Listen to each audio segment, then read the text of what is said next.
Hello everyone, I'm Dr. Darsh Shah. And I'm Dr. Altamash Raja. And welcome to Medicine Redefined, a podcast where we will explore the often overlooked but necessary components of health, what we consider to be the fundamentals. We will investigate topics and practices that can give you and your patients the best chance to optimize a healthy lifestyle. It's time to move the needle forward and put the health back in healthcare. Our guest today is a former Navy SEAL who endured intense physical, mental, and emotional stress as a child. His name is Christopher Maher, and he has combined a SEAL mindset with modern stress management strategies. Christopher has taught himself to free his body and mind from pain by developing mental and physical tools for eliminating unresolved stress. Christopher studied traditional Chinese medical practices at the Pacific College of Oriental Medicine and at Yosan University before continuing his studies at the Universal Healing Tao System. He is a student of Grand Master Mantak Chia at the Universal Tao Master School in Chiang Mai, Thailand, and he is currently pursuing his master's and doctorate degrees in traditional Chinese medicine. What you're going to hear in this episode is a timeline. It's a story and it's a journey of Christopher's. You're going to hear a lot of traumatic things in the beginning, but it seems like Christopher really has developed a beautiful approach to his life. And so with that, I do want to put a disclaimer. Be advised that this episode is going to contain discussions and themes that can be emotionally and psychologically triggering to some listeners. We're going to be talking about things like trauma, abuse, mental health struggles, and other sensitive subjects. So it is important that you prioritize your mental and emotional well-being during this episode. If you feel triggered or overwhelmed, please consider taking a break or seeking support from a mental health professional. Enjoy the episode. Alrighty, Christopher, thank you so much for coming on to Medicine Redefined. I'm super excited to kind of delve into all the topics that you talk about, from mental health to stress management and resolution. This is really going to be a delight for me. So thank you so much for coming on to the show. Well, look, man, I'm excited to be here. This is, of course, because this is what I do all day. Like anyone, I think what I'm doing is very important. And if people get solid information, they can be in the know. But if you're not in the know, how can you make a good, how can you take heartfelt action to your own behalf without good, solid data, right? Yeah. Okay, so I'm excited to co-create something impactful today. Absolutely. Well, let's start out with your background and your journey. How did, take us through your childhood, how you grew up, where you were? Oh, my childhood. The childhood, I was born in Philadelphia, Pennsylvania.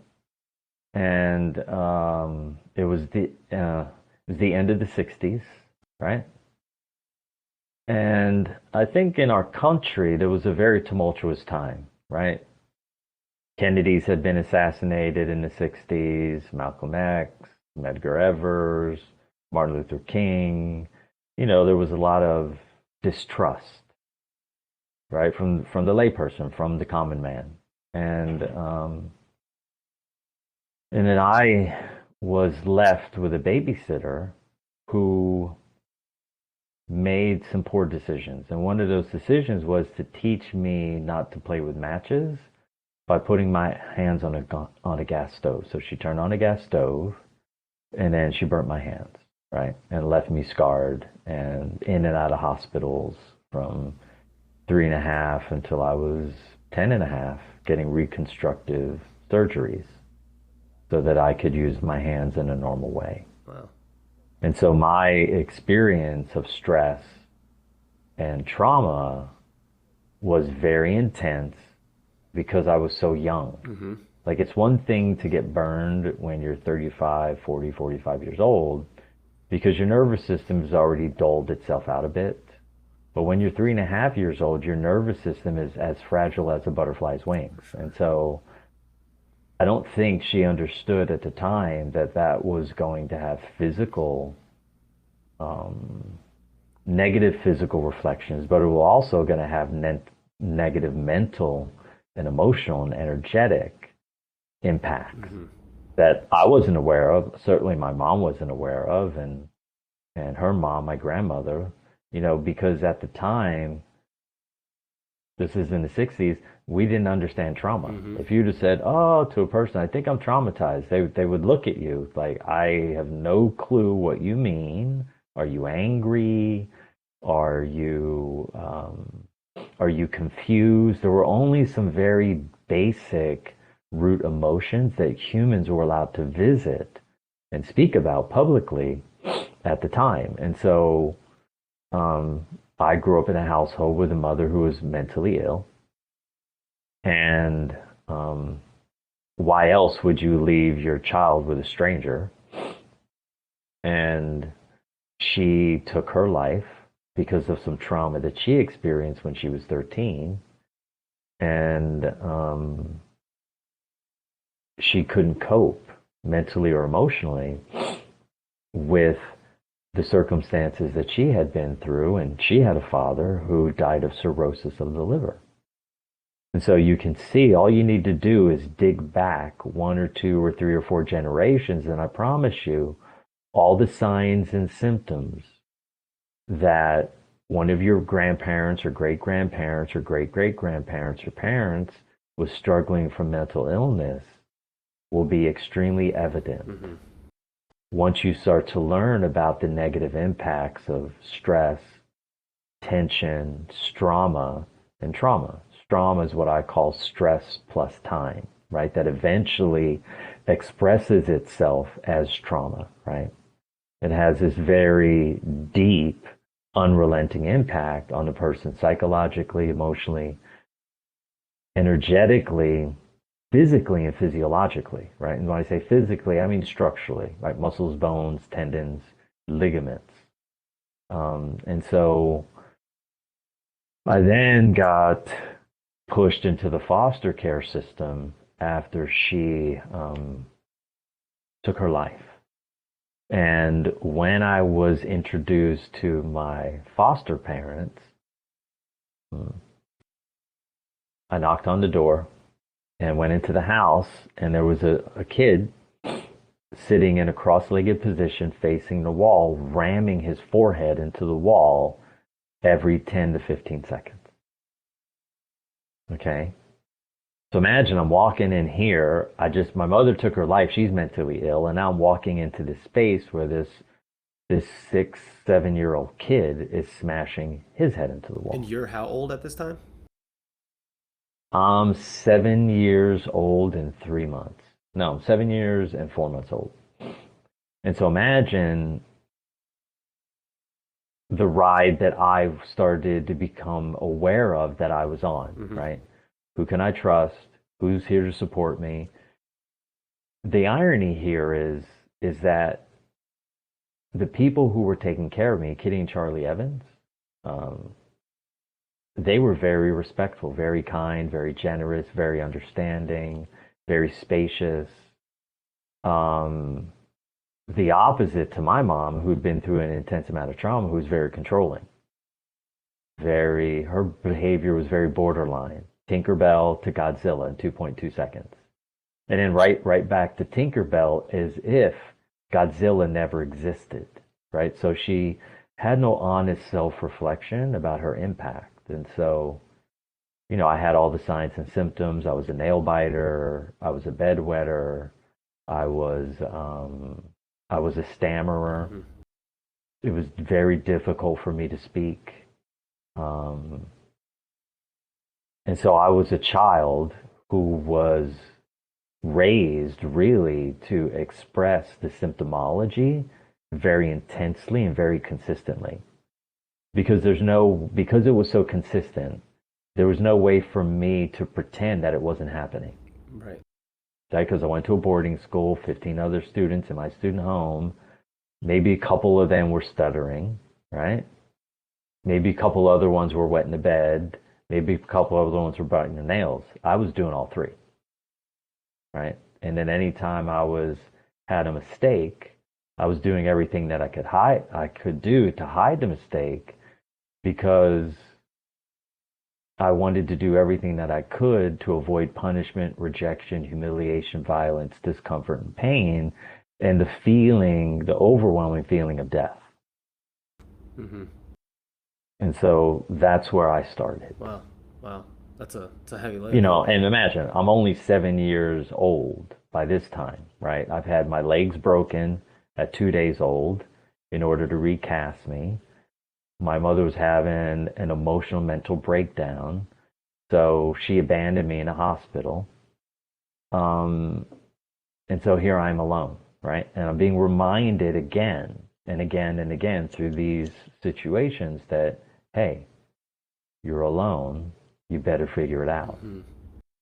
And so my winning strategy became, hey, let me go with the flow. Right. Okay. Adapt to the circumstance. And then at some point, you grow up, you get in a position where now you can call your own shots. Hmm. I started to upset a lot of people because I was no longer willing to participate in over adapting. Sure. And that was a struggle for people. It was a struggle for my friends. It was a struggle for my family. It was a struggle for my teachers. It was a struggle while I was in the military because there were just certain things that I was willing to do because it's the military. You have to go along with some of those things. And there were certain things that I was going to be doing when I was on my own because I needed to have some sense of being myself. And even though when you're in rebellion, honestly, you're never being yourself because what you're doing is in response to something that you feel like is in control of you, which now has you acting out in a way that's out of control. Right. And so I was a risk taker. And so SEAL teams and the SEAL training, it made sense for me. Hmm. Yeah. And I always thought, imagine I'm 22 years old, I'm still thinking my mom had a long life Right.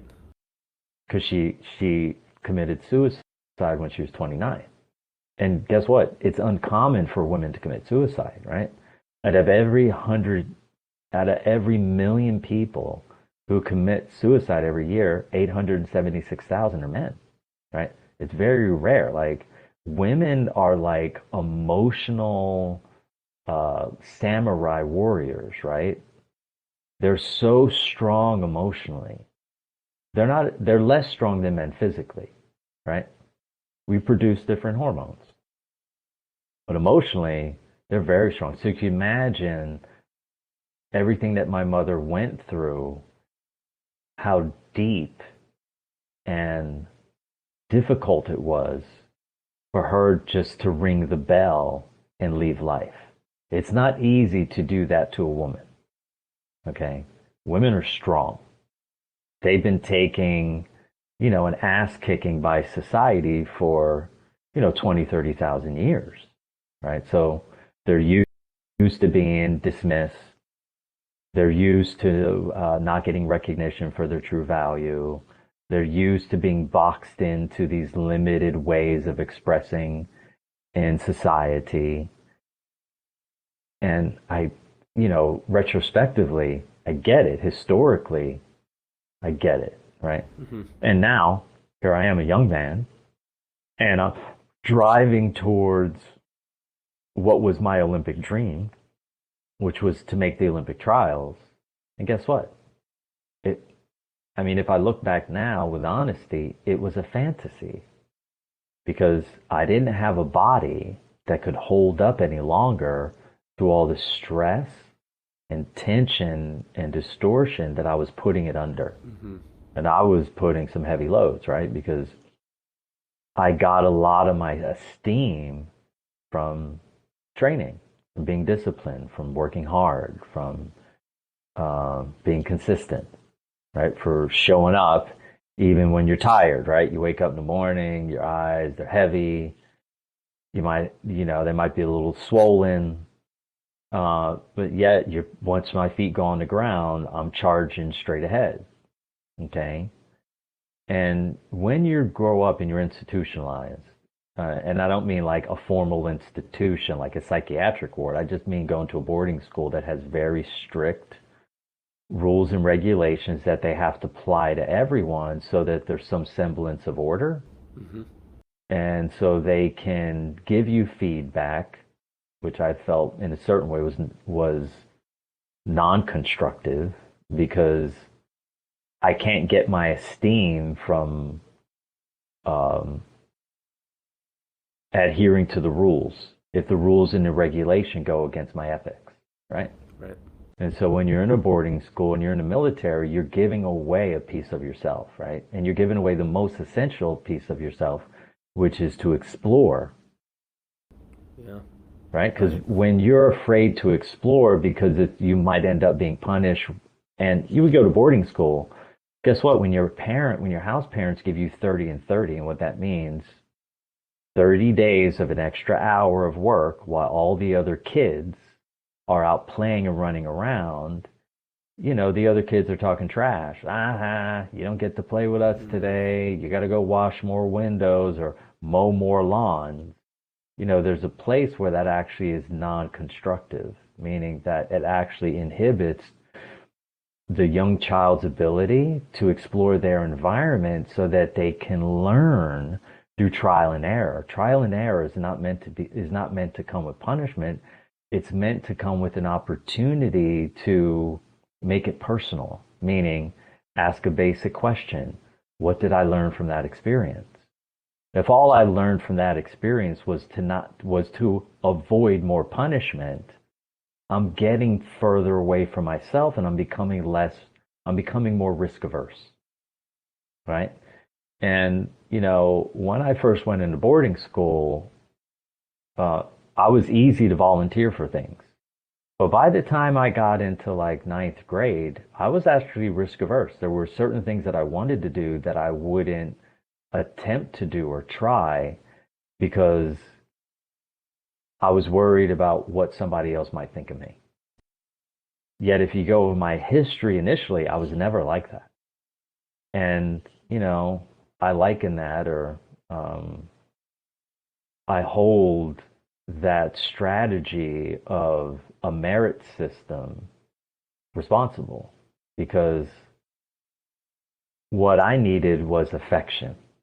Right? If you're giving me affection, I'm going to show up big time because what could be more of a powerful catalyzer than affectionate conversation, affectionate touch, loving words of inspiration, a safe place to go to when you're feeling sad or hopeless, when you're feeling depressed or angry, when you're feeling self-righteous or fearful. Those are the things that children need. And when you got two house parents,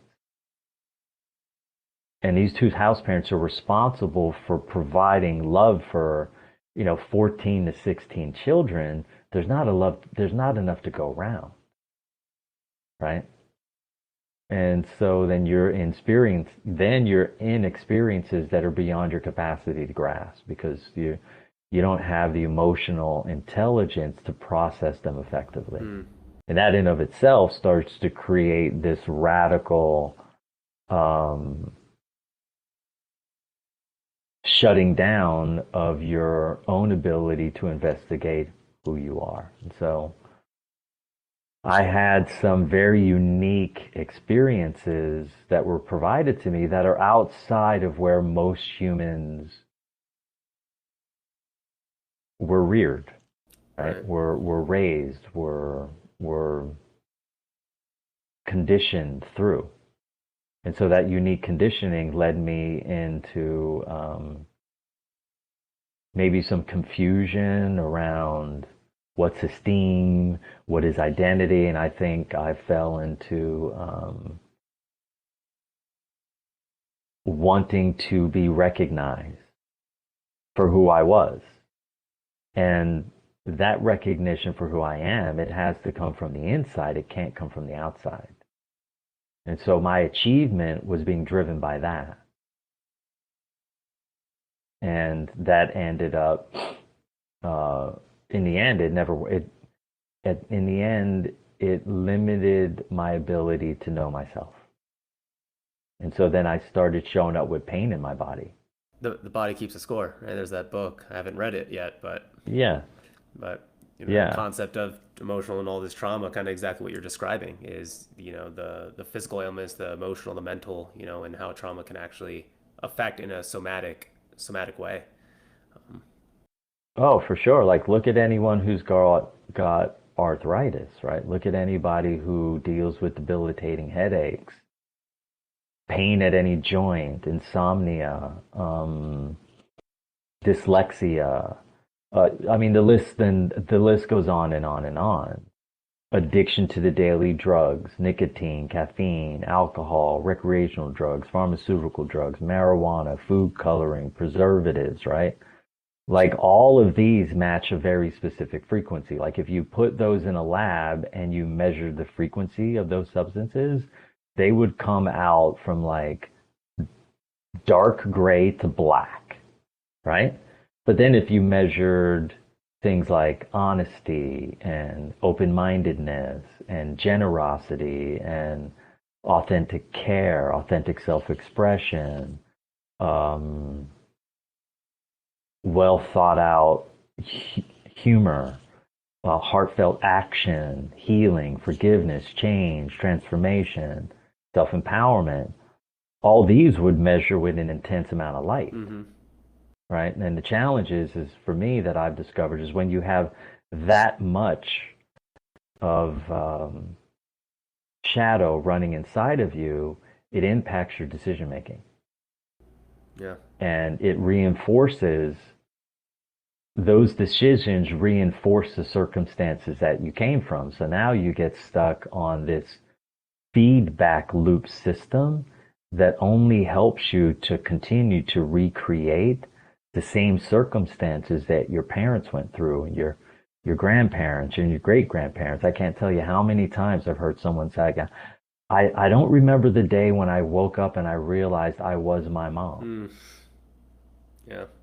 And, humans, me included, have been disillusioned to what freedom really is. And my work is all about freedom. And freedom to me is one's ability to be at choice, regardless of the circumstances, relative to your own personal set of ethics, morals, values, and principles, and the integrity with which you are able to maintain those levels of integrity, ethics, through your morals and your principles. And those can only be discovered through authentic investigation, minus or devoid of punishment, rejection, humiliation, and violent outcome, Mm. right? And, we look at places in the world today and we see humans that are without choice, right? And it's easy, I live in the US and there have been, freedoms that have, especially in the last 3 years, or really since the Bushes took office, but I won't get political. Rights that we've been used to have been infringed upon, and so I think the wake up call that's happening for a lot of us is that, oh, well, guess what? If my real power to change the world around me doesn't come from me focusing on the outer world, Mm-hmm. the real impact and the ability for me to change the planet around me is to simply become a better person, because that amplifies through every relationship that I have, right? Every word that I speak, every behavior that I express, every thought that I have, every emotion that I engage in. If I'm live on those high vibrations, right? Every person I come into contact, I donate that energy, that level of consciousness, that level of insight, that wisdom, those deep levels of understanding to them so that they then have at least the inspiration to take a risk to do things that would help them be in a greater state of choice to their own benefit through heartfelt action. Yeah. Yeah. Well, Christopher, I am interested in kind of like your teenage years. You said 7, knocked on that door, saw another child banging their head on the wall. Was there a time that you can pinpoint where you started to look back and say, wow, I went through a lot of trauma. This is how I'm going to cope? Or where you at least started to unpack a little bit of what you were going through? When did the unpacking start for me? The unpacking for me was immediate, and I'm gonna tell you why. Because when you have a burn on your hand, right, and the whole inside of my hand here has been burned, right, and the front side, see this hand is really small, right? See how small this digit is. See how this thumb is turned in the wrong direction, right? Like Yeah, all of those scars. I had to be looking at this every day, right. right? So I was constantly like asking myself questions, right? Like why did this happen to me, right? And I remember laying in bed at night and thinking that God was playing a trick on me, right? My mom was still alive somewhere in the world, right? And I remember having those thoughts at 13, 14 years old, and then laying in bed in a pile of tears, feeling like I was left alone. And so the feelings that I was experiencing that at that time would have been severe loneliness. And even though I was surrounded, look, I was in a boarding school. There were 15 other students in my student home. I had two house parents. I had two kids. So I'm constantly surrounded by 19 people. Mm-hmm. And yet I have this overwhelming feeling of emotional loneliness. Right. Right. And, so I got into self-soothing by distracting myself with watching sports and watching TV and comedy and cartoons and, playing video games. And because no one was ever asking me how I felt. Mm-hmm. They were asking me what I did, but they were never asking me how I felt. So I never felt like my feelings had value. Right. And I was surrounded by adults, right? And yet no one ever put their hand on my shoulder and said, hey, how are you feeling today? So I never put into my scope of experience that feelings had value. Mm. Mm. I never once sat at a dinner table where even with my mother's immediate family and have a conversation about feelings. Yeah. Never heard anyone go, hey, Gert, how are you feeling today? My grandmother's name was Gertrude, so they always called her Gert or Gertie. How are you feeling today? No one ever asked. Mm-hmm. Right? No, there was no checking in. So as I moved into my teenage years, how was I supposed to know that I needed to check in with my feelings? Sure. When I was that age, I'm thinking maybe everyone's having the same experience that I'm having, or the opposite, no one's having the experience of what I'm having. Either way, either of those mindsets are too extreme. Right. Right? And the boarding school that I went to, no one was ever talking about the circumstance that they came from, because I think everyone was dealing with some level of childhood shame. Sure. That they didn't have a normal circumstance that everybody else had. And because there was no investigation, why would I be investigating? Right? Children mimic adult behavioral patterns and thought patterns. And, I'm from Pennsylvania. Pennsylvania is a very stoic state. That's where I am right now. And no, it's where, yeah, okay. So, you mentioned Hershey, right? Is that the boarding? Yeah. Yeah, Milton Hershey School. That's where I'm in Hershey right now. I'm doing my residency out here. Look at that. You're in Hershey. I'm in Hershey right now, and I'm from Philly. Look at that. You're in Hershey right now. Yep. Yeah. See, that's why it was only meant to be me and you on the call today. Yeah. Right? Yep. Synchronicity. Yeah. So I know right where you're at. Mm-hmm. I know the housing that they provide for the students in residency. Yeah. Yeah. Yep. Yeah. Wow. Yeah. Yeah, it's crazy. So So you're saying that. So yeah, go ahead.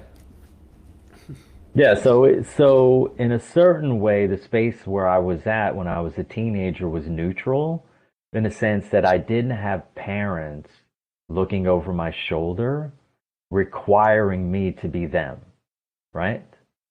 But in a certain way, it was too spacious. Like I was left up to too much responsibility to decide what my identity was going to be without any actual guidance around what's a healthy identity. Mm-hmm.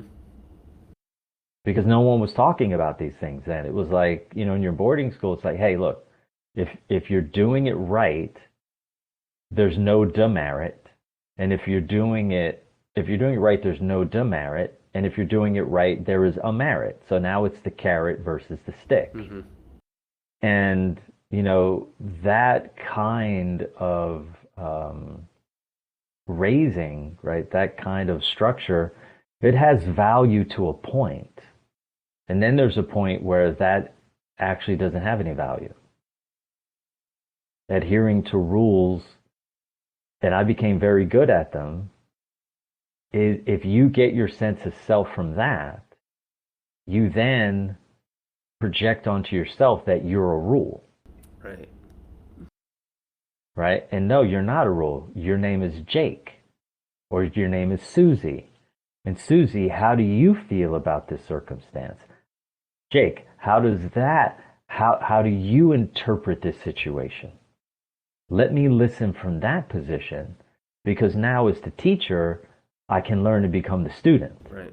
And I learn the most valuable thing. I learn what you care about. Yeah. Yeah. I learn about how this makes you feel. And from that position as a teacher, as an administrator, as a guide, as a counselor, I then have the ability to meet you where you're at. Mm-hmm. But if you don't know where you're at, because I don't have the ability to guide you there through a very simple, intimate investigation into how you're feeling or what you're perceiving, I'm missing out on the greatest opportunity, which is to connect to you emotionally. Mm. Yeah. And so the mental illness that we see in the world today is driven in part by that lack of intimate investigation from parents, from students, from teachers, from coaches, from administrators in the institutions that we send our children to, Mm-hmm. and in the family dynamics and environments that we raise them. Totally. Yeah. And, you know, there's this definition that I've come up with is there's inner self-esteem and there's outer self-esteem. And outer self-esteem is everything that you do to the benefit of someone else. Okay. Inner self-esteem is everything that you do to build and honor your own sense of ethics, morals, values, and principle that involves heartfelt action. Mm. Like that. Okay. And heartfelt action to you may be one of your friends invites you, like, look, man, my cousin, he sells marijuana. He got us a dime bag. Let's go down the river tonight and get high. Fuck the teachers. We don't need to listen to them. And heartfelt action to your own benefit might be, you know what? I got a really important test for me this weekend. Butch, that sounds like a great idea from one side, but for what I want to do and where I want to go to school and the profession that I might like to get into later on, actually going down to the river, it sounds like a really bad idea. Right. So you guys have fun. Let me know all about it. Take some videos with your iPhone. Right. Okay. And so it's important to be able to take heartfelt action to your own benefit, yet without knowing who it is you truly are, how will you begin to do that? Like, look, if you look at the average human being, they're basically mimicking their parents' unconscious and subconscious stress patterns. They're mimicking their parents' unconscious and subconscious stress patterns, right? Which means their parents' inner deficiencies, insecurities, limiting beliefs, and fears. Yeah. That is less than a life. Mm. A life is when you're no longer required to be your parents in order to get affection and love, right? Your parents are focused on creating enough space, a safe environment for you to explore who you are in relationship to money, Mm-hmm. who you are in relationship to religion, who you are in relationship to education, who you are in relationship to communication, who you are in relationship to open-mindedness, who you are in relationship to humor. And when you provide a space like that, instead of having mental illness, you know what you have? You have mental wellness. The reason why you have mental wellness is because you've built unique neural pathways relative to your own set of ethics, morals, values, and principles. So now these neural pathways are highly charged from light rather than shadow. Right. Right. And then you produce a life that makes sense because it's in relationship to your own set of ethics that you investigated at a personal, interpersonal, romantic, and professional level, right? Yeah, puts you at a higher In terms price of being tag. an individual, right? In terms of being part of a family, in terms of being part of a community, in terms of being part of a culture, right? And now you've got this being that's on a high flying kite, and they're able to manifest at will what it is they want to experience because they understand the value of being true to themselves. I like that. I like that a lot. Christopher, I'm curious about your time in the Navy SEALs because you talk about Okay. rules a little bit, and is it something that you felt like you craved structure, and that's kind of what pushed you into going, to become a Navy SEAL? But then you also mentioned how you needed affection, and I could only imagine Navy SEALs would kind of be the opposite of that, right? Especially with the amount of training and Yeah, the yeah, routine. yeah, Can you just take me yeah. through kind of what it was that pushed Sure. you into that? And then also, how did your mindset change, at least from that inner self-esteem versus outer self-esteem standpoint after going through it all? Yeah. What happened for me is I was in school, and because I was under socialized, when I went to college, let me reframe. I was socialized in a unique way relative to living in a boarding school. That isn't how other children are socialized, right? And so when I went to college, I was now starting to build my social life, right? And I was more interested in going to social events than I was in going to class. And an administrator at the school called me into their office and said, "Look, you were drunk. You got so drunk, you had to be hospitalized. Okay, your heart went into ventricular fibrillation and stopped. Okay, 8 to 9 times on your ride to the hospital. It looks to me like you don't really want to be here. Or better yet, I looked over your entrance exam, and you're falling way short of your potential. So maybe this isn't the right place for you to be challenged. I don't think we challenge you enough here." And at first, I was pissed off, right? Like, Mm-hmm. well, all the bravado, who are you to tell me what I'm here to do with my life? You don't know me, and blah, blah, blah, blah, blah, blah. But obviously, the guy's close to 60. He's seen a lot of students, Mm-hmm. right? Yeah. There's a few thousand students that go to school every year, and I'm not the first person he's having this conversation with. And, but, at 19, I don't know that because I haven't been anywhere besides boarding school, and I haven't seen anything. So I left. I followed his suggestion. I realized on the ride home, he was right. And so I thought, okay, I'm going to open a business. So I opened up a sandwich shop called the Hoagie King in the coal regions. And it was just a few blocks away from a place where, let's say, an industrial park, right? Guys got an hour for lunch. They want a sandwich and a Coke, or a sandwich and iced tea, or a couple slices of pizza. Pound that down, get back to work. Okay. And I was running that for about 6 months. And at some point I realized, is this going to be my life? Like, this isn't like, whoa. And I was the type of kid where I was in school, when other kids were paying attention, I was always looking out the window, daydreaming about the life that I wanted, right? Because I was in a school where I didn't want to be. And so I did everything to spend my time fantasizing and daydreaming about the things that I wanted to experience. And so I decided to give my half. I didn't even sell my half of the business.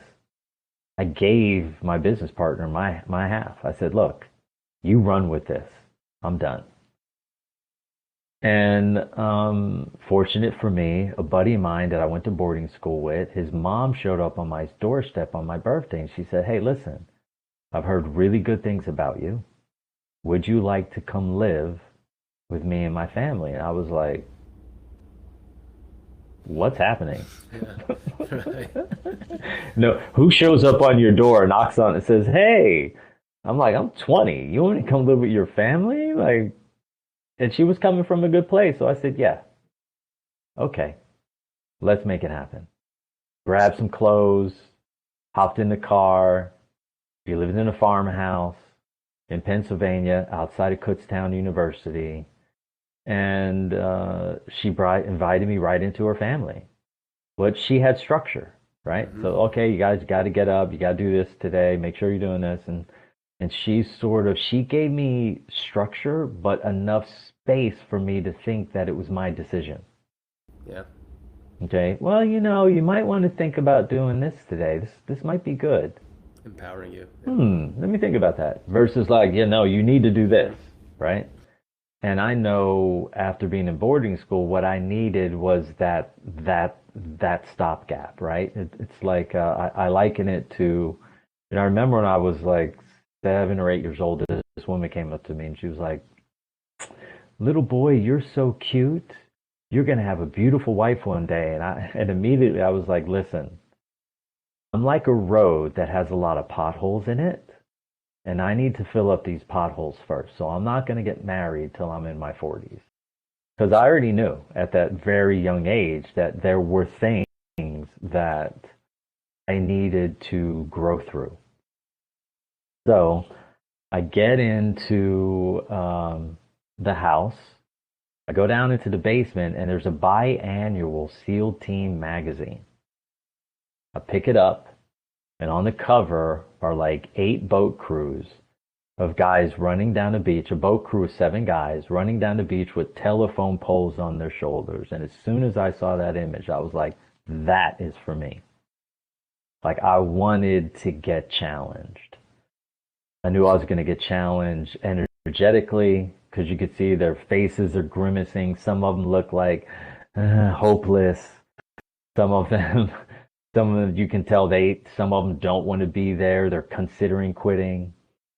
And I wanted it, and I wanted it bad. And so, I sat down and I wrote down a list, this sheet, like a bucket list of all the things that I knew I would get to experience if I went to SEAL training.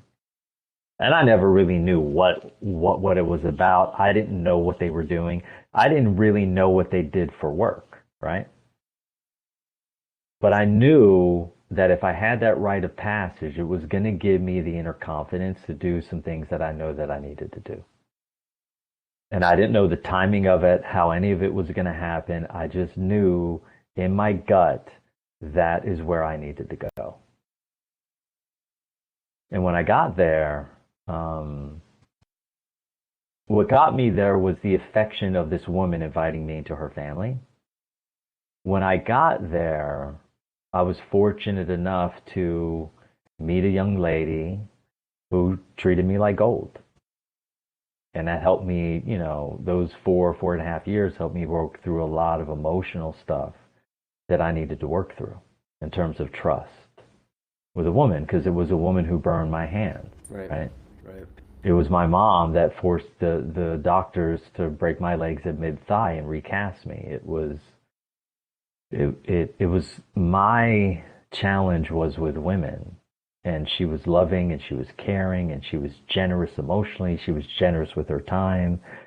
And she got me into a place where I could feel confident enough to say F you to the system. And I needed to have that because I was still going along with the journey of, rather than going against the grain, I was choosing an institution that would help mold me, build me into learning how to produce, learning how to provide, learning how to be protective, building my protective instincts. And yet it was love that I needed most. And in that dynamic, while I was beginning in the SEAL teams and while I was in SEAL training, I was able to get those tools. I was able to have those experiences and fill up a few of those potholes that were empty. And, life started to shift. Life started to change. Now, functionally on the outside, I still seemed the same. I was gregarious. I was fun. I was funny.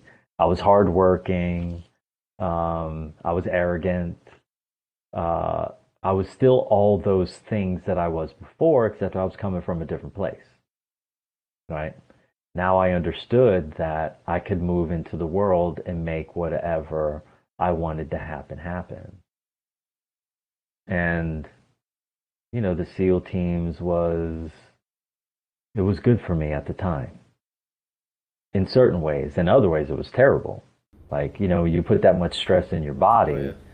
and they're not telling you, like, hey, look, what we're doing to you is going to have never-ending discomfort and pain in your body, and your nervous system's always going to be in a state of red alert or high alert, hypervigilance. They don't tell you that when you're showing up, because the truth is, I don't think they even knew that was happening, right? They had no idea that, and they still don't, that everyone's nervous system has a relative state of absorption in terms of how much punishment and stress that it can take before it moves into hypervigilance. And we well surpass that in SEAL training, right? Because everything that you're doing in training, if you make a mistake, like if I'm working with C4, explosive, an instructor says do this, and I say screw you, and I twist the wire the wrong direction, right? I could kill everyone in sight, right? By making a very bad decision. So everything that we're doing every day, you're at risk of what? You're at risk of dying. And so it's different. Now, look, if you're a blue collar worker and yes, you work in a tall building and you're not tethered in, yeah, you could fall and die, right? Right. And that's a dangerous job. But everything that we do is dangerous because it also could mean your 15 other comrades that are in your platoon, they could die too from your bad decision, right? And so there's a certain level of perfection and like the SEAL teams, there's no forgiveness. Like if you make a mistake, you're labeled, right?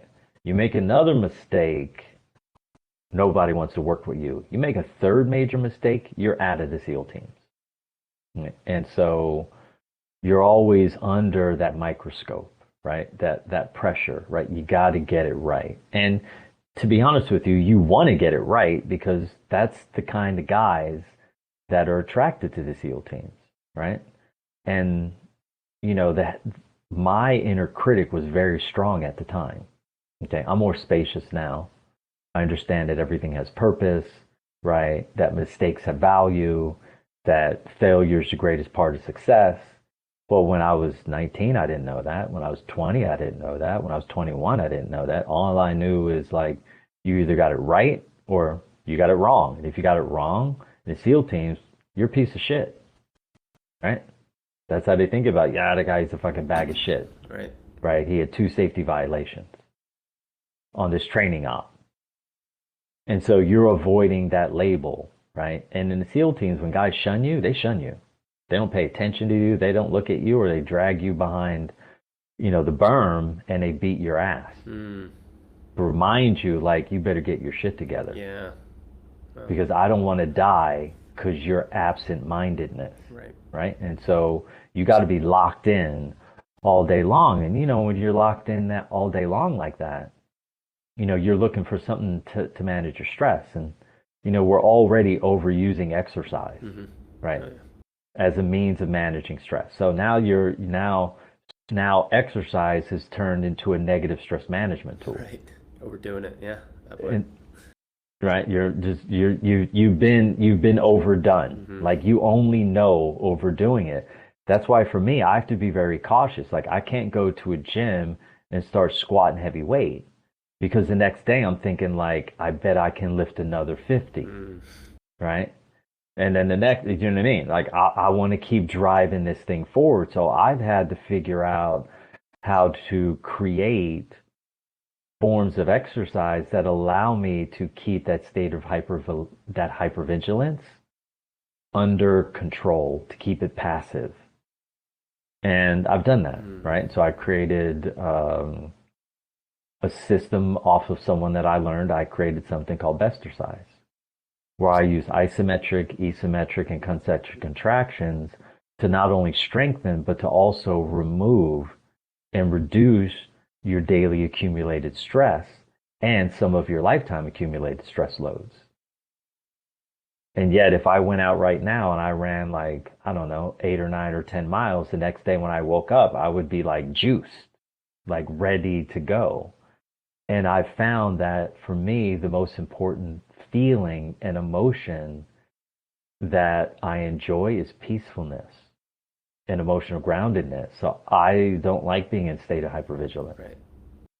But that was a state that I was in for a long time. And right now they would call that post-traumatic stress disorder.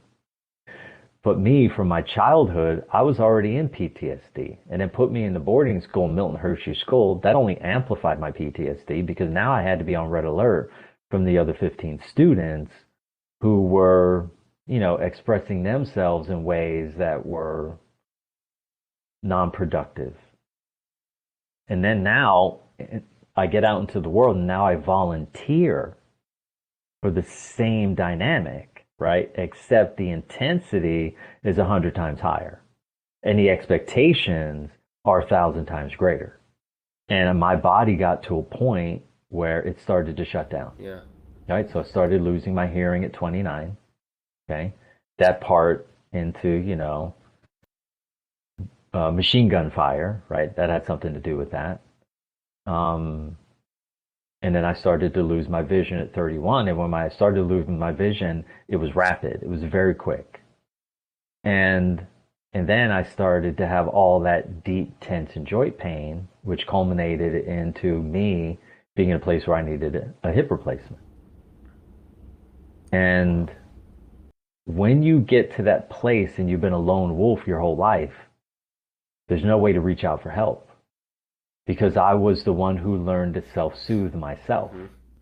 And when self-soothing is your strategy, it makes it difficult for you to invite people in to your experience, because you have reasons not to trust others because of your childhood trauma, right? And so safer space is for me to process this on my own. Mm-hmm. And in reality, it takes too long, right? And so then, instead of being honest about how this person's making you feel, you're dishonest, right? You put on the good face, you make everybody else feel comfortable, you don't upset the apple cart. But guess what? There's a cost. And the cost is your own sense of self. You're giving too much away. You're either over-adapting or you're over-adjusting. And I was over-adapting and over-adjusting to the point where my physiological system, systemically and structurally, I was shutting down. Right. And so finally, I was in a car accident. And I think, the universe is, in my experience, retrospectively, I realized that the universe is always conspiring to my benefit. And so what I needed was, I was in a very intense car accident.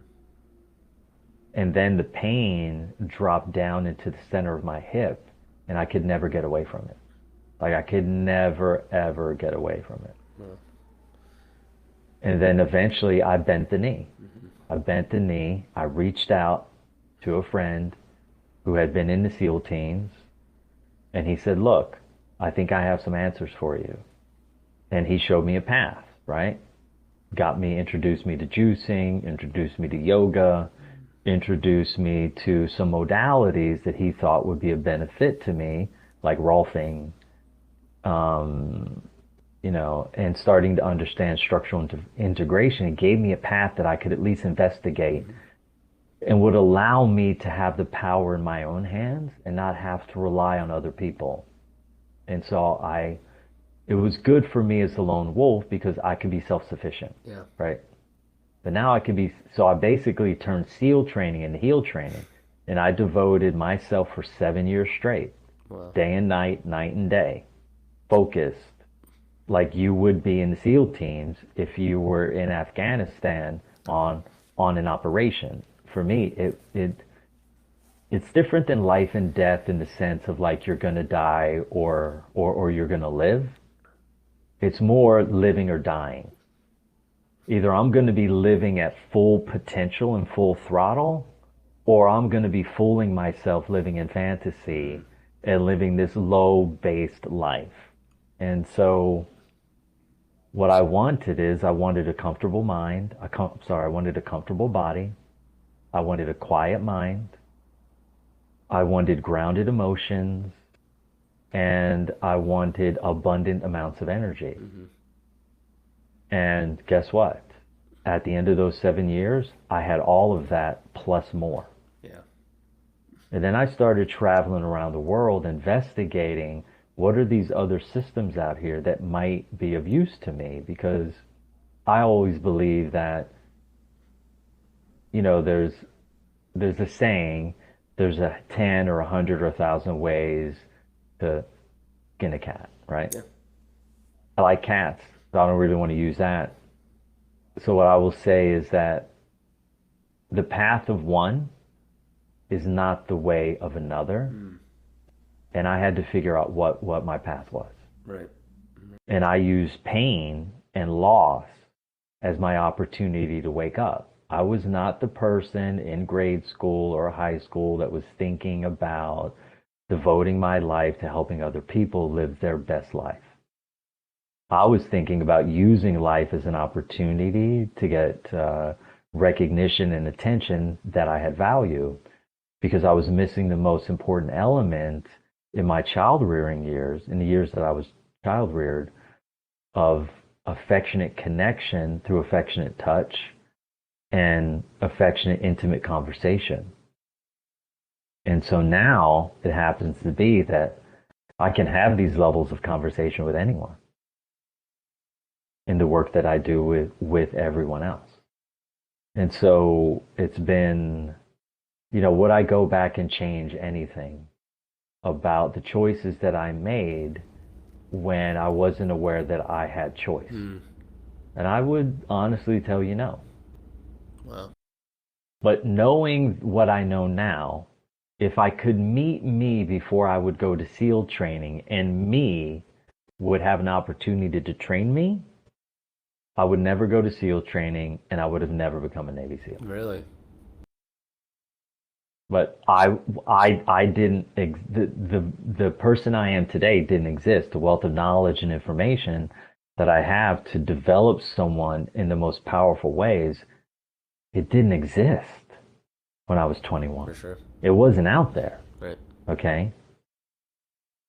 So if I could meet me when I was 19 or 20, I can't even imagine how developed I would be in terms of my attitude, financially, emotionally, energetically, sensually, intimately, sexually, spiritually, psychologically. I mean, it would be unbelievably amazing. And yet, I had to deal with the lemons that were put in my bowl.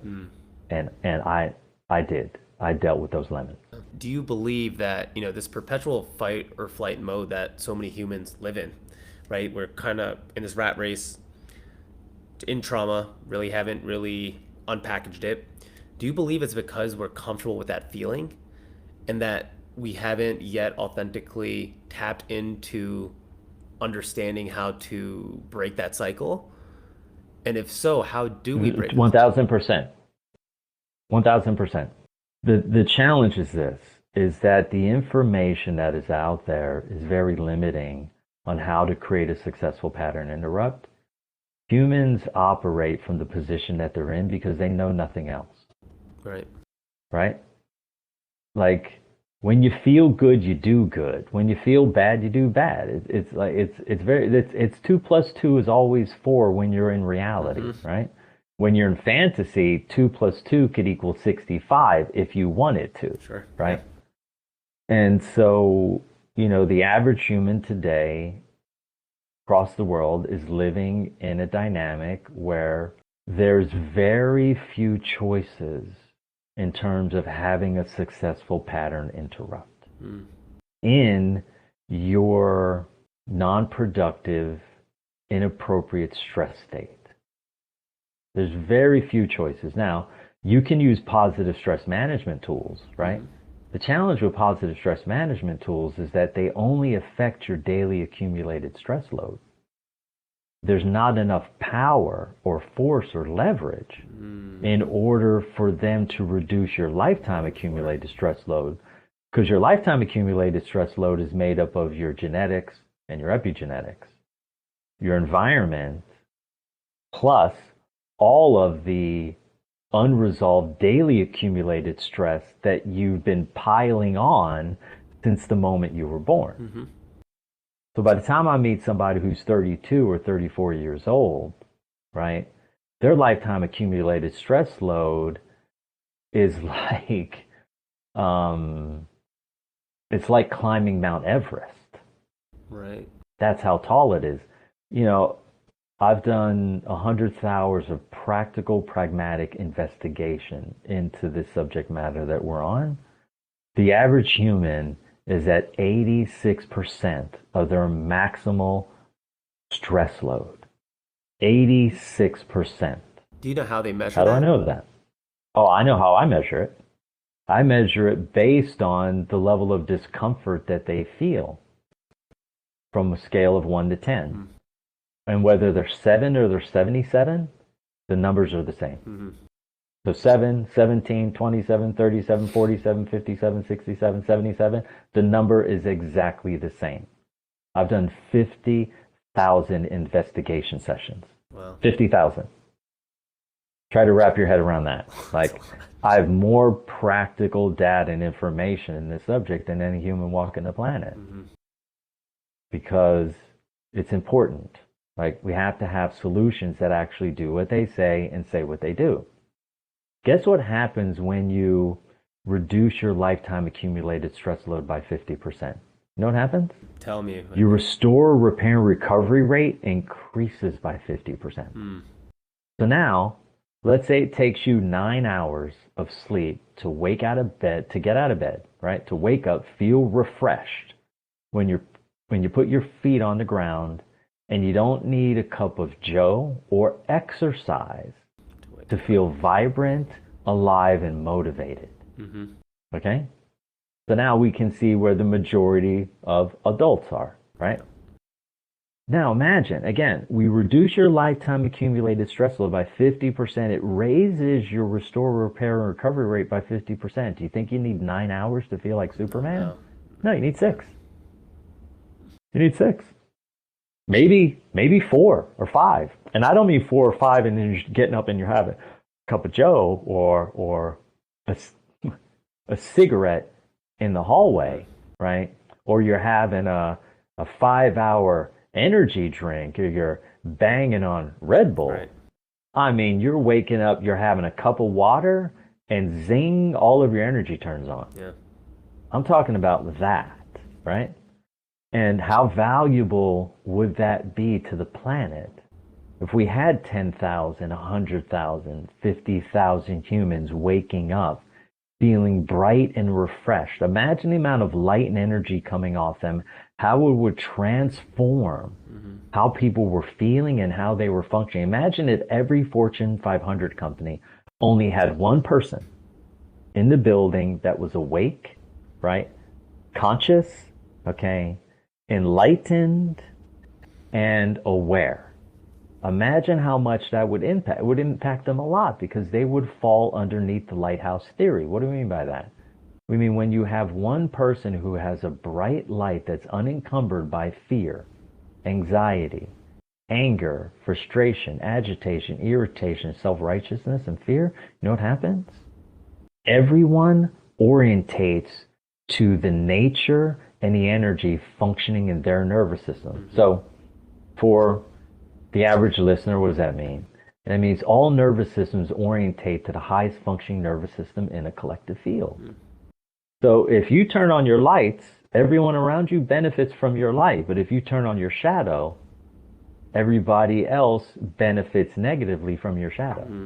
And humans are so used to being incredibly stressed and living in such high states of survival, right? Yeah. That they need all the money in the world to feel safe. Like, find me a billionaire, right? And I'll show you a fear-mongerer. Yeah. Right? Right?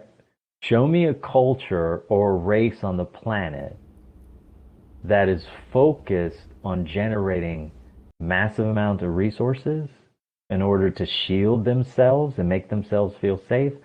I'll show you a culture that is wrapped in fear. Right? Because there's no amount of money that you can accrue, right? Like, who needs $238 billion to feel safe financially?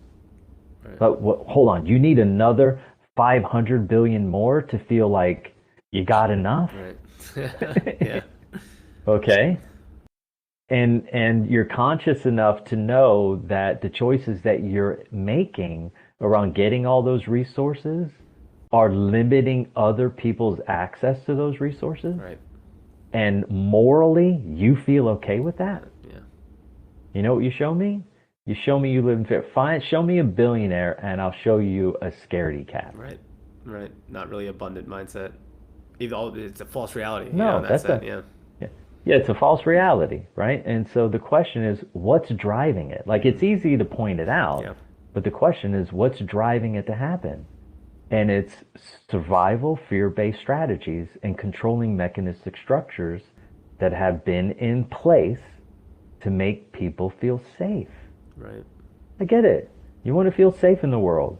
And there's places where you and I could go right now that if we started quoting scripture from specific religious texts, regardless of whether it was the Quran or the Bible, we might be hung, right? Yeah. Strung up and stabbed, right? Imagine all the women in the world who don't have the ability to speak up and tell the truth about what they see, and they have to continue to go along with something that morally they know is against their own set of personal ethics, morals, values, and principles. Imagine how many women have to do that every fucking day, right? What are we talking? We're talking hundreds of millions, okay? And if they do, they might get shut down, right? And so, you know, the world is changing. We're creating some more space. People are marching and going, hey, this ain't cool. But I get why we're at where we're at, because we can finally use mediums like the one that you and I are using today to co-create powerful conversations to get people to check their thinking, to get people to expand their minds, to get people to understand and adopt a new perspective, to get people to take a look at history, to get people to project into the future what it is they really want to be experiencing. Yeah, let's get into those solutions if you don't mind, right? So you talked about stress management, which is not necessarily a long-term solution, but just more of a daily kind of reset almost, but it's not really making a dent into that trauma that you've had long-term. But now we have stress resolution, Can you explain that and what Right, people right. should be That's a doing? whole nother strategy. Okay, but we have to mention the other lane first. So there's three lanes. Okay. There's stress ignorance, which is where the majority of the world lived for tens of thousands of years, right? Stress ignorance, Okay. right? Yep.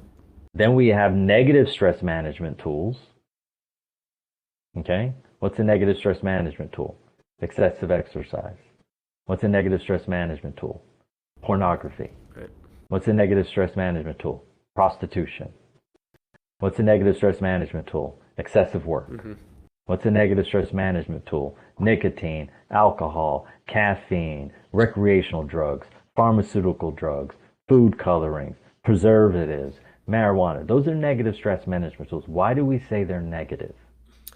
Simply because they only offer a momentary reprieve, but the cost to you physiologically is enormous. Right? Keep smoking, what's going to happen to the lungs? Oh, they're going to go black. Oh, you're going to have an issue.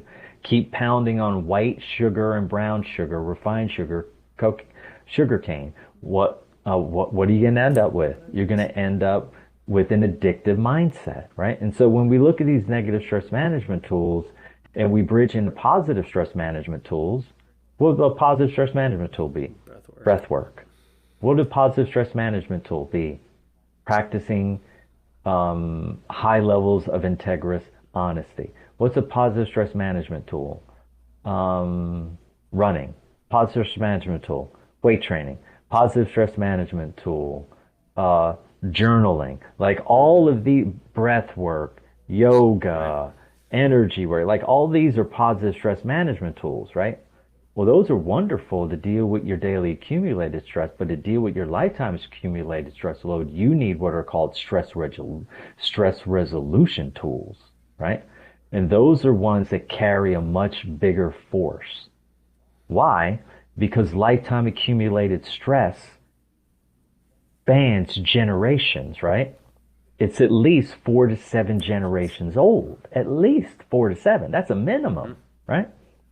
How am I gonna, okay, my dad, father's father, they all died of heart attacks. You find all this out, you're med school, right? Suddenly you decide to do a historical investigation into your lineage and you find out all the men have died from heart attacks between 55 and 65. Well, if you don't get into using stress resolution tools, that destiny that was passed off to you is going to turn into a reality, right? If you don't change or transform, transmute or transfigure those circumstances at a genetic, at an epigenetic, at an energetic, at an emotional or psychological level, what's going to happen? You're going to end up in the same box at the same age as every other male in your lineage. And so the question is, how do we interrupt what's happening? You have to have a pattern interrupt. And so for pattern interrupt, what's the first resolution? You've got to get your brain turned on again electrically in both hemispheres. Okay? When you turn on one of the hemispheres of your brain electrically, the other half of your body turns on electrically, and the distorted stress patterns that you had in your posture, they immediately change. And now when your posture's in alignment, your brain's in alignment. When your brain's in alignment, your organs are in alignment. When your organs in alignment, your structure's in alignment. When that's in alignment, your emotions and thoughts are in alignment. And now your energy is in integrity. When your energy's in integrity, you're in coherence with what? You're in coherence with the universe, with the galaxy, with the solar system, with the planet, with the ecosystems, with your nation, your culture, your community, your family, and yourself. So how do you get there? You have to remove the massive amount of tension that has you locked into that inappropriate stress state. So a massive amount of unresolved stress turns into a tiny bit of tension. A massive amount of unresolved tension, stress turns into a tiny bit of tension. So take someone who has joint pain. If someone has joint pain, they have a massive amount of tension. which means they have an enormous amount of unresolved stress. Well, guess what that leads to? That leads to psychological, emotional, and structural distortion. And distortion in the flow of your energy. So, what's the opportunity? Well, let's look. On the left, what do we have? We got unresolved stress. On the right, we've got distortion, emotionally, psychologically, energetically, and structurally. You know what that shows me? It shows me a symptom. What is the symptom experienced as? It's experienced as pain, either emotional pain, either psychological pain, either energetic pain, or either structural or physiological pain. Oh, my gallbladder, right behind the backside of my right rib cage. Oh, it's cramping there. What's going on? Oh, you got pain. Okay. So when you reduce that tension, guess what happens to the psychological, emotional, and energetic distortion? It disappears, right? That's right. So the symptoms we have are based on the unresolved stress from the original trauma that we experienced. So let's look at this.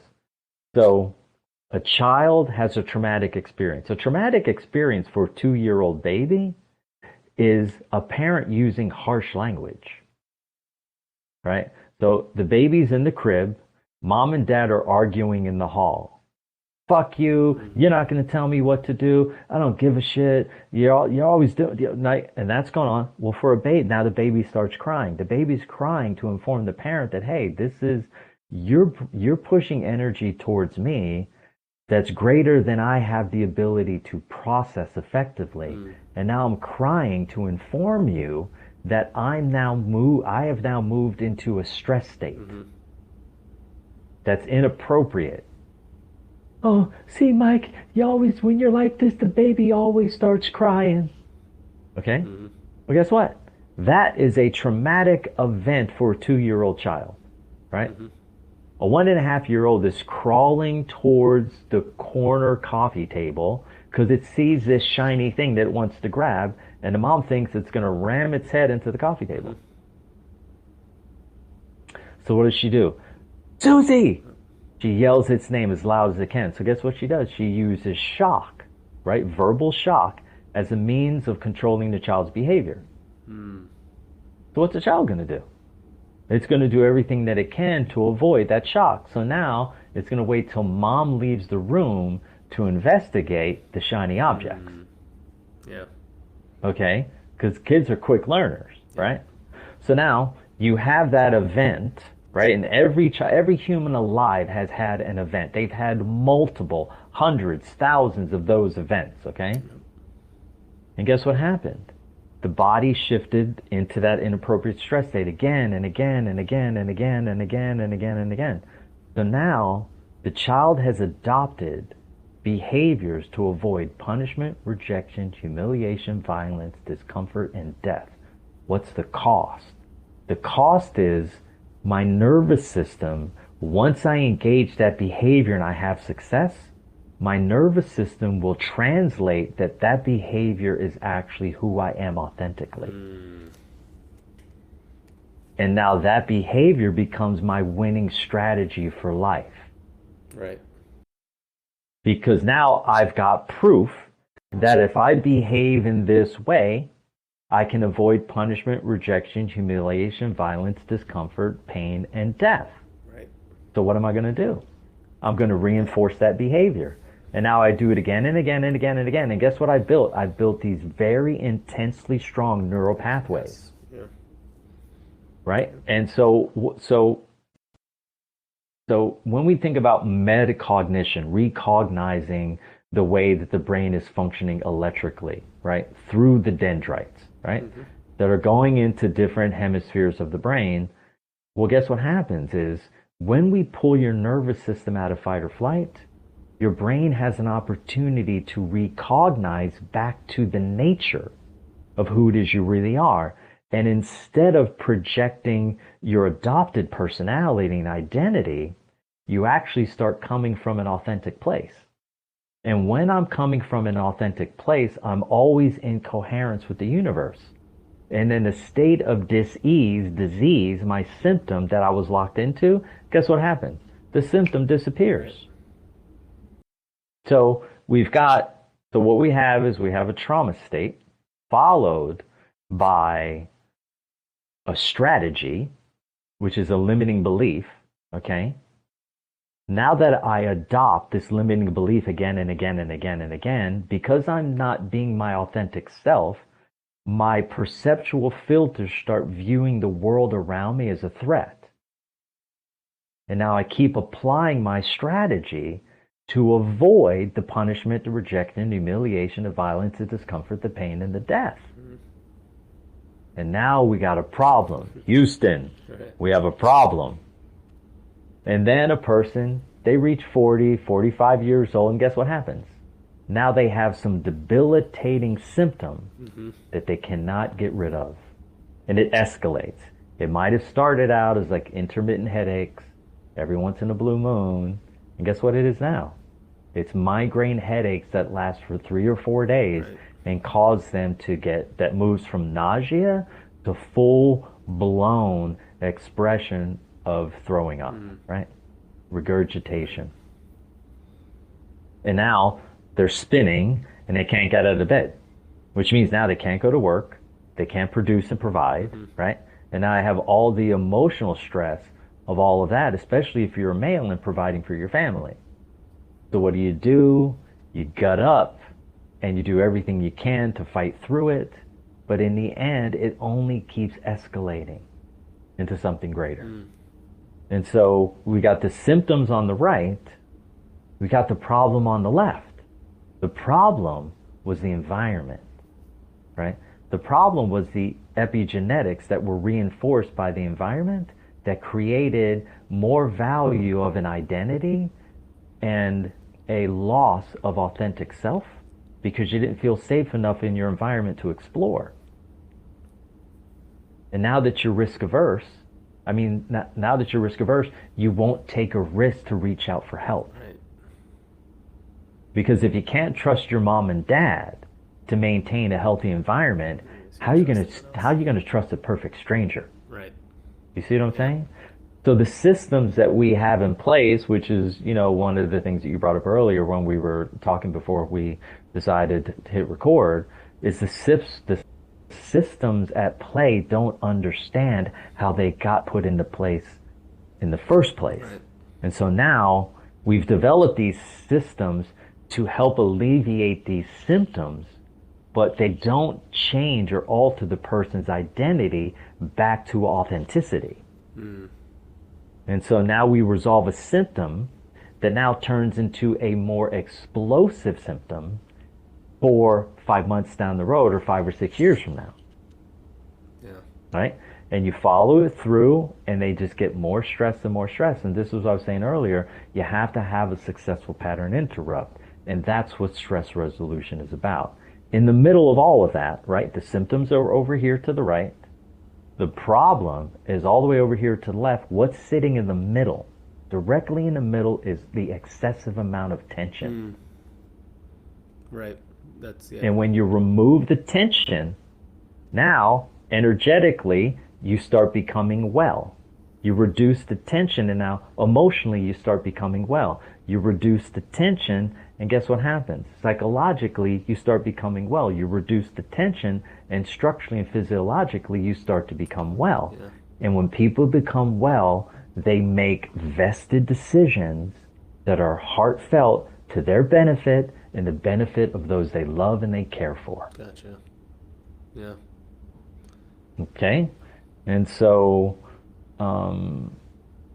the question for me is how do we get someone into a position where they can trust someone enough in order to take a risk, right? Because it's a risk. Like if you've been doing life the same way this whole time, you got plenty of money in the bank, you drive a nice car, you've got access to do anything you want in the world, why would you ever stand in front of a mirror and go, hey, what's going on?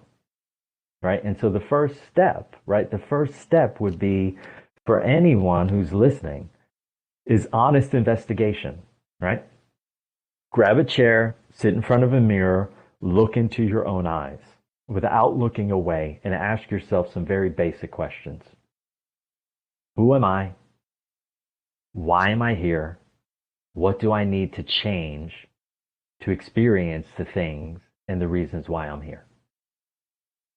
If you're unwilling to ask those, that's a very basic, intimate investigation, right? It's personal. Do you need to tell anyone about it? Probably not. You could if you want to, okay? Yet it's very valuable. Can you look? What did they say in all the good books? They tell you the same thing. The eyes are the windows to the soul. Okay, the eyes are the windows to the soul. So you got to look in your own eyes, right? And you got to ask some very pertinent questions that are important. And if you're struggling in any way, physiologically, emotionally, energetically, like if your energy is massively inconsistent and you're living off of power drinks, right? Because you can't get out of bed in the morning and get to work without putting a rocket up your rear end. Okay, then you need to stop and look in the mirror and go, hey, what are we doing here? Like, when I got out of bed at 6 years old, I felt great. Yeah. When I got out of bed at 12, I felt amazing. When I got out of bed in the morning at 16, I didn't start to feel so good. In college, after college, I didn't feel that awesome. Follow the trail of your history. Okay? But if there was a point where you had no pain in your body and all you have is pain, it's because there's something inside of you that needs to come out. And what is it? Tension, stress, and distortion. And once you reduce those, you shift into a higher state of mind, a higher state of emotions, a higher state of physical expression, and a higher state of spiritual and energetical wellness, awareness, and intelligence. And now you are in a position of being self-realized and manifesting your own destiny. Yeah. But how can you be at choice if everything that you're doing is in response to your parents' inner deficiencies, insecurities, fears, and limiting beliefs? How can you? How can you ever be a self-actualized human? It's an impossibility. If you think that's happening, you're fooling yourself. I'm here to tell you that because I've been down that road. Okay? I'm telling you because I care. Like, let's have an honest conversation. If I put 99.9% of the people on the ground and I did teaching through testing with them, you know, I would find out that electrically, one of the hemispheres of their brain was severely turned off. And so you get the majority of people on the planet are walking around with half of the goods and gifts that were bestowed upon them. And you have to have a successful pattern interrupt, which means a removal of a massive amount of generational, individual, and familial tension, stress, and distortion to have any opportunity of knowing who it is you really are. And when you get that opportunity, you know what happens? You get to a crossroad where you always turn left, and you get there, and you look to the right, and you go, right looks interesting. I think I'll take a risk and see what it looks like down there. Without that, you get to the crossroad and you turn left because left is what makes you feel safe. Like the guy that goes home to the woman who emasculates him. Okay? You know why he does it? It's because it's what makes him feel safe. Right. He had a mother who emasculated his father. So he translated that as love. Yep. And it's actually driven and catalyzed by fear. Right. But because it's what's been part of his makeup, it was in his environment as a child, he believes that that's what he deserves. Right. And so he continues to get in relationships with women who tear him apart emotionally. Right. It's the comfort of the knowing. Right? Because they don't know anything else. So hopefully one day he's got a buddy like you or me and they go, hey, look, dude, Like, why do you keep attracting these kinds of women? What are you talking about, these kinds of women? Dude, you always end up with these women that emasculate you publicly. Like, look what you said about Susie last night. She just started yelling at you in front of everyone at the bar and then threw the beer in your face. And you show up the next morning wanting to rub her feet. Like, whoa, take a half step back and ask yourself, why am I here? Is this my purpose? What do I need to do in order to change these circumstances to get in a relationship with someone who would treat me with affectionate communication? I'm curious to know, do you believe that plant medicine, ayahuasca, ketamine, psilocybin, things like that have a big role in terms of helping us investigate some of these questions and traumas? I think people will use what's in their environment. Okay? If all you have, if you don't have access to somebody like me, and that's all that's available to you, then people are going to use whatever's in their environment. Right. If I had a choice, if someone came to me and said, look, I got these two choices. I can go see this Peruvian shaman, okay, and he can light me up for 2 weeks. And I can see things and experience things that I never saw or experienced before that might give me insight. To somebody, that might have a lot of value. That would have zero value to me because I know there's no shortcuts, right? Right. The tension after your ayahuasca trip, after your peyote trip, all that tension you had in your body, it's still there. Right. It's the work. All that stress you have in your nervous system, it's still there. All that distortion you have in your structure, it's still there. You may have a greater amount of awareness, but there's a cost for that level of awareness, and it's called a reduction in your healthy neurons. Okay? And so I'm unwilling to pay the cost because I can't afford to live in fantasy. I have to live in reality. Right.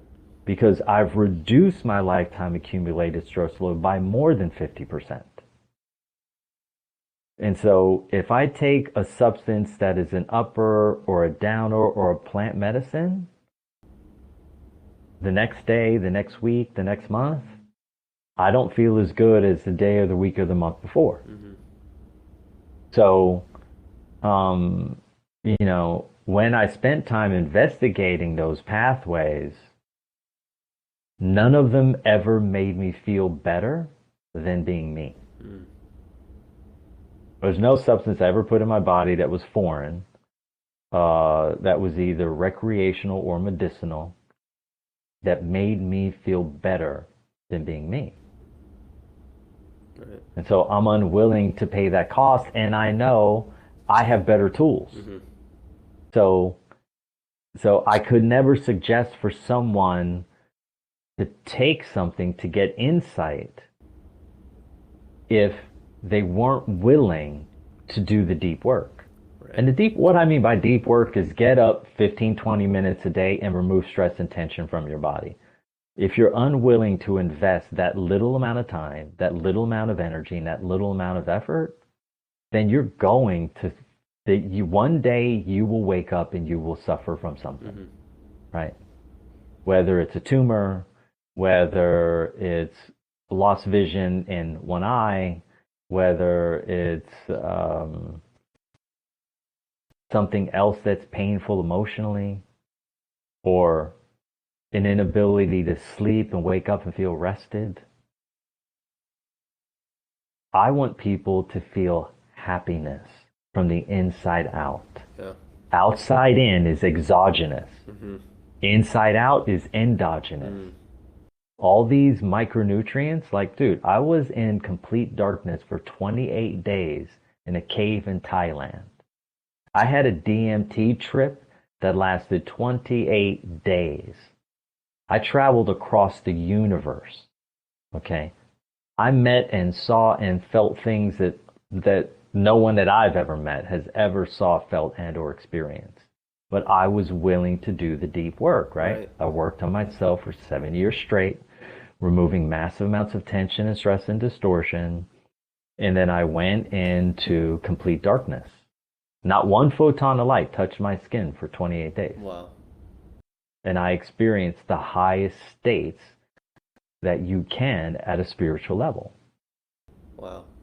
in this plane of existence, right? Third dimensional plane is quite dense. Sure. Okay? Yeah. But I got to experience the mystical and the magical every minute of every day for 28 days. Mm-hmm. Okay? And while that was going on, the DMT was healing the parts of my brain because it was an endogenous experience that had been fractured by my other levels of investigation that created a lot of trauma in my brain. In fact, I was there in the dark room, my second trip. I went back for 2 weeks, like 5 years later. I was in there with a guy that went on a trip to Peru, did some plant medicine, and psychologically was fractured. Wow. And then had to go into complete darkness for 3 weeks in order to heal that fracture. Yeah. And put himself back together. So when I look at risk versus reward, your brain is your crown chakra. Okay? I don't want to push any of the jewels out of my crown. I want to keep every one of them. And if all it requires is a certain level of discipline and devotion to 15, 20 minutes a day, doing Vestercise or eye-centric strength or mashing or any of the physical forms and tools that I've been developing, I'm way more interested in taking the long road. Sure. Yeah. If I can have a powerful experience like the one I had for 28 days. Yeah. And speaking about darkness, if people out there are like, well, what does that even mean? I don't know if you follow Aubrey Marcus. I think he was just in the dark, I believe, last year for about 5, 6 days and did a documentary on it. So I'll put that in the show notes if people, and he had a similar Okay. experience as what you're saying, talking about DMT, talking Yeah. about everything you're mentioning that's where my mind's going. I just saw him put that on Instagram. I haven't seen the documentary, but I'm way more intrigued now after hearing you kind of talk about this. So Yeah, because the first substance that first you've got to be in complete darkness for a certain amount of time in order to allow your body to maximize its production of melatonin. okay. When melatonin reaches its maximal saturation state in your blood, your brain releases a neurotransmitter called pineoline. Okay, and then pineoline, once it meets its maximal saturation in your blood, it releases the first of two spiritual molecules, OM5E. And then the second of those two molecules is DMT. And then once DMT reaches its maximal saturation in your blood, then guess what happens, man? You are connected in ways that you can't understand. Dude, I was in complete darkness for 28 days. With my eyes closed, with a blindfold on, and never ran into one person. Wow. And there were 60 other people in the experience. I never bumped into another human. You talk about the other senses being turned on. Let's get 60 of your friends, okay? Put them inside of a space that's, 60 by 40 in terms of square feet, and have them walk around and see how often they bump into someone. But let's put them in complete darkness for 2 weeks and film them. Yeah. And see how they don't run into anyone. Wow. Wow.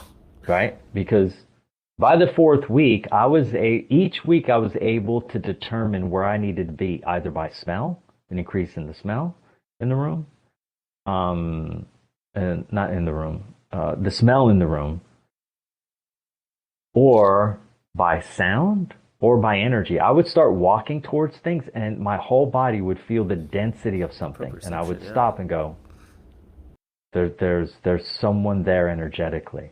And I would just step to the right and I would feel how the density in my field changed. Oh, there's no one in front of me. Keep moving. Oh, nope, I feel that density building. Someone's coming towards me. Okay, I think I'm going to go slightly to the left. Nope, I don't feel. Okay, I'm going to go slightly to the right. Boom, I'm shifting right around them. Yeah.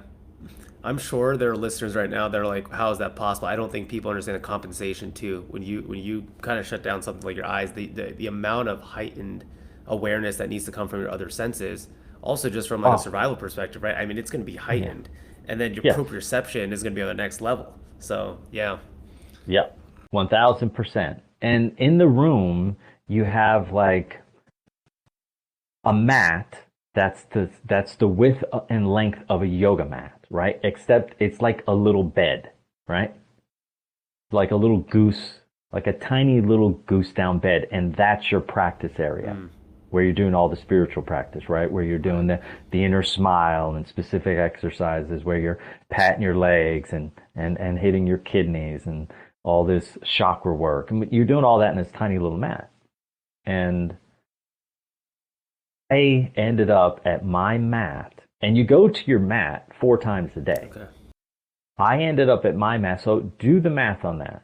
4 times 28.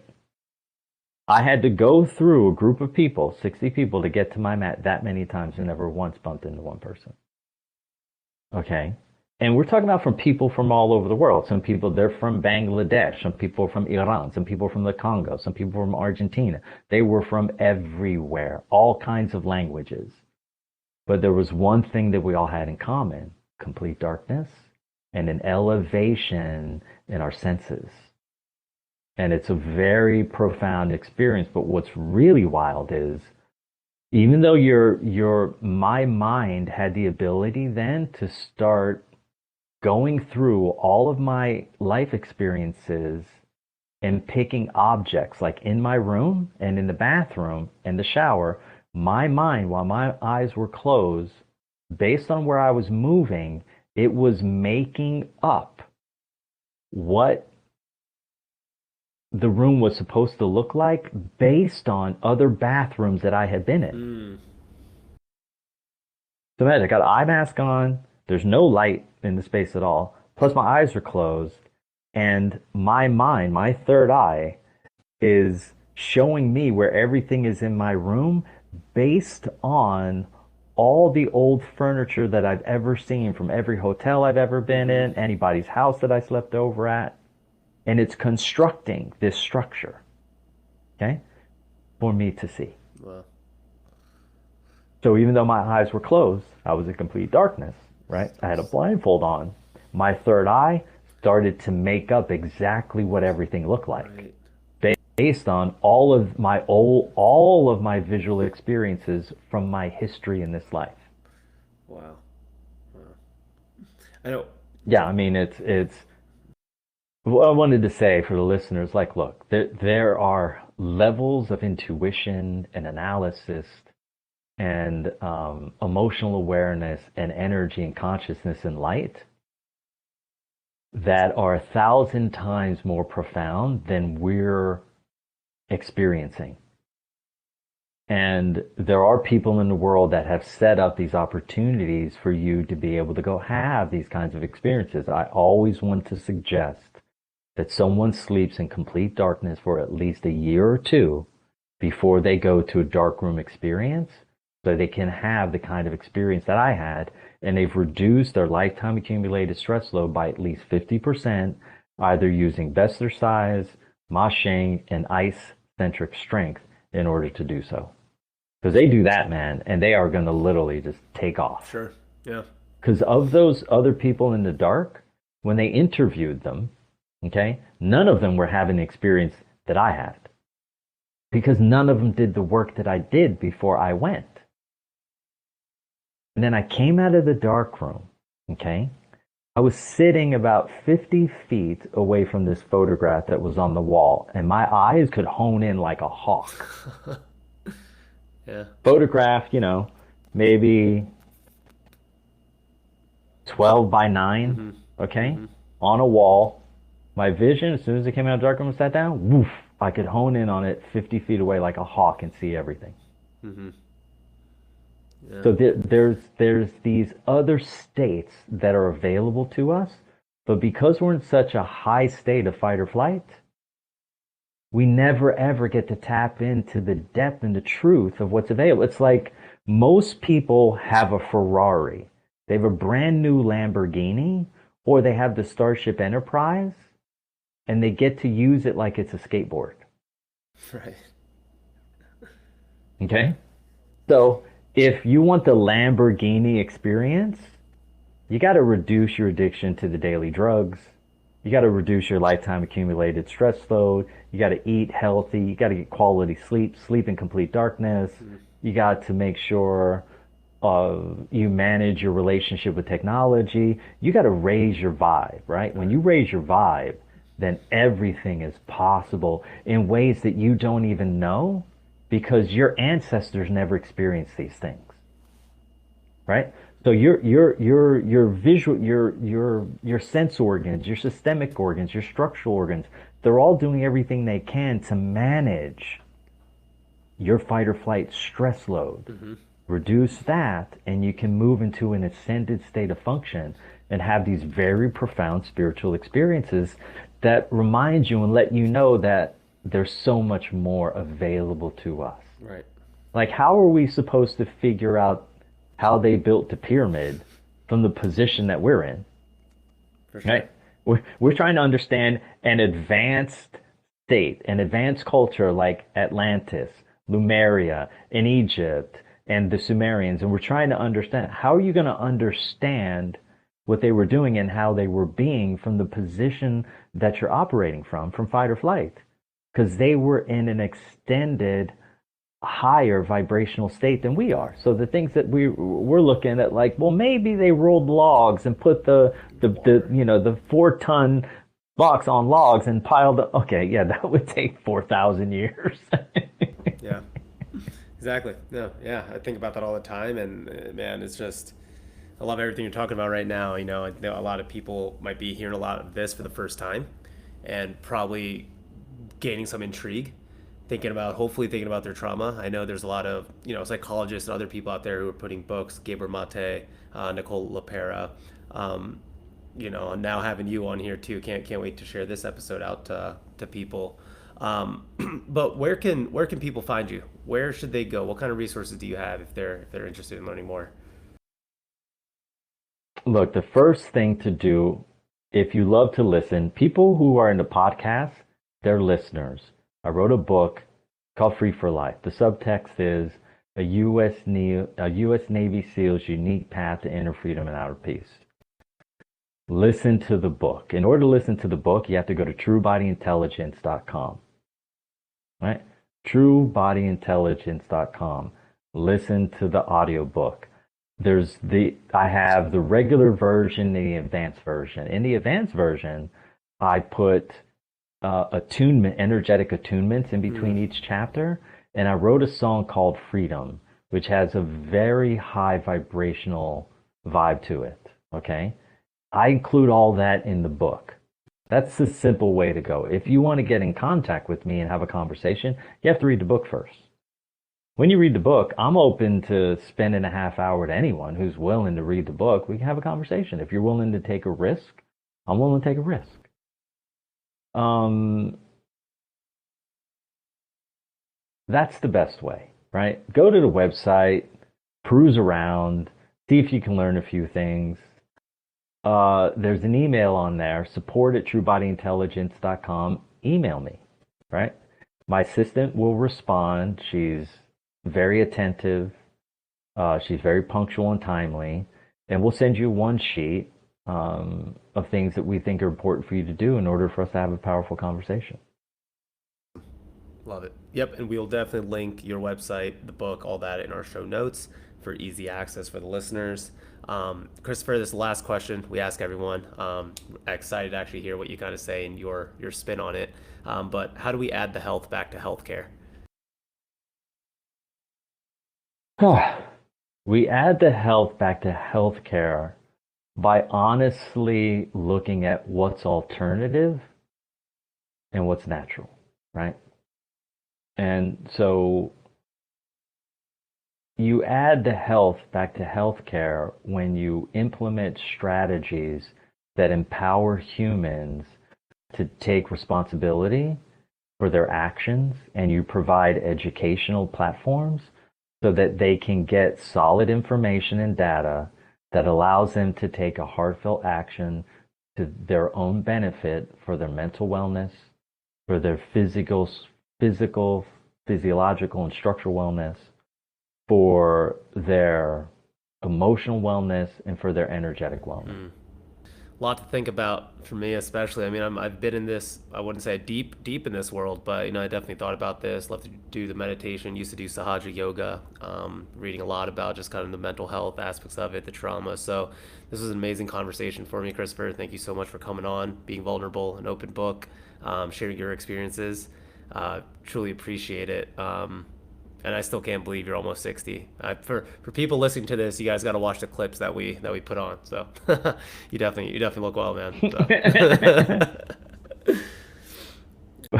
Well, look, I want to say thank you to you because you're a good space holder. When there was a moment for things to move on, you were patient, allowing me to get through my thoughts and to stay in a vulnerable state. You encouraged it. That was great for me. And doing what you do, it's a devotion, right? It's a serious thing. Like, because there's people like you and there's people like me that are out leading the charge and choosing to put ourselves out there, our personal stories and our personal experiences.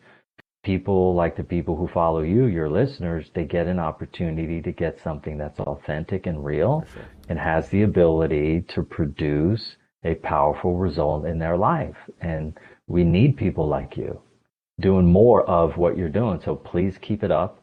I'm happy you're in Hershey. When we get off this call, we're going to exchange phone numbers. So when I get down into Hershey, we're definitely going to hang out. For sure. Love it. All right. Okay. You got it. Thank you. Awesome.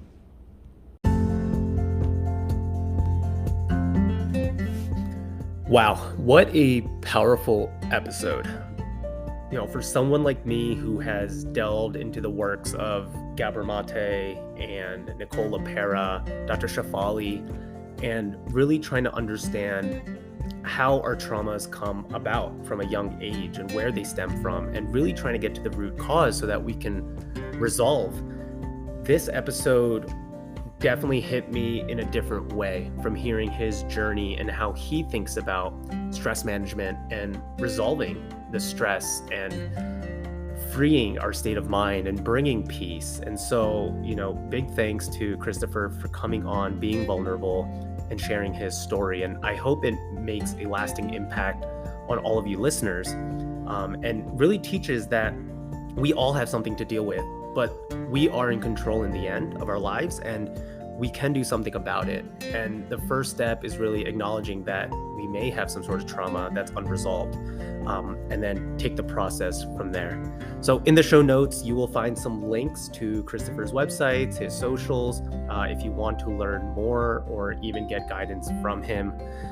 Otherwise, our medical disclaimer: everything in this podcast is for educational purposes only. It does not constitute the practice of medicine, and we are not providing medical advice. No physician-patient relationship is formed, and anything discussed in this podcast does not represent the views of our employers. We recommend that you seek the guidance of your personal physician regarding any specific health-related issues. And thank you to the Medicine Redefined team, Ethan Ju, Haritha Yepuri, and Iman Bashiri for the production of this podcast. We'll see you next week, and be sure to follow our socials so that you can put the face of our guests and you can see the video forms and see kind of how we do our approach. We'll see you next week.